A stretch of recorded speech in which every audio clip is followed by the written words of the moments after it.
Hello friends, మన అనంతపూర్ అయితే new ఇయర్కి రెడీ అయిపోయిందనమాట. ఇక్కడ మన అనంతపూర్ పబ్లిక్ చూడొచ్చు, టవర్ క్లాక్ దగ్గర చాలా మంది పబ్లిక్ ఇక్కడ గుమిగి ఉన్నారనమాట సెలబ్రేషన్స్ కోసము.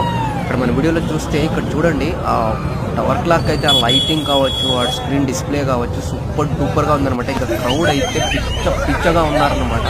ఇంకా మన అనంతపూర్ ఇంకా చెప్పలేదు, ఇంకా అంత క్రౌడ్ వచ్చేసారు సెలబ్రేషన్స్ కోసం. అక్కడ మనం ఈ వీడియోని చూస్తున్నారు చూడండి, ఎంత క్రౌడ్ ఉంది. పోలీసు వాళ్ళు ఎంతమంది పోలీసు వాళ్ళు ఉన్నారు. మన యూత్ అయితే ఇంకా మామూలు క్రేజ్ కాదులేండి. అక్కడ చూడండి, ఇక్కడ ఎంతమంది సప్తగిరి సర్కిల్ నుంచి టవర్ క్లాక్ వరకు, ఇటు మన ఆర్ట్స్ కాలేజ్ వైపు, ఇటువైపు మళ్ళీ బ్రిడ్జ్ వైపు అయితే ఇంకా ఫుల్ టోటల్ జనాలంటారు. అక్కడ క్రౌడ్ అసలు మనం పోవడానికి కూడా అంత ఇది లేదనమాట. సెలబ్రేషన్ టైం దగ్గర పడే కొద్దీ మన వాళ్ళు మామూలుగా లేదనమాట. వాళ్ళ అరుపులు కేకలింగ్ celebration. Happy new year friends.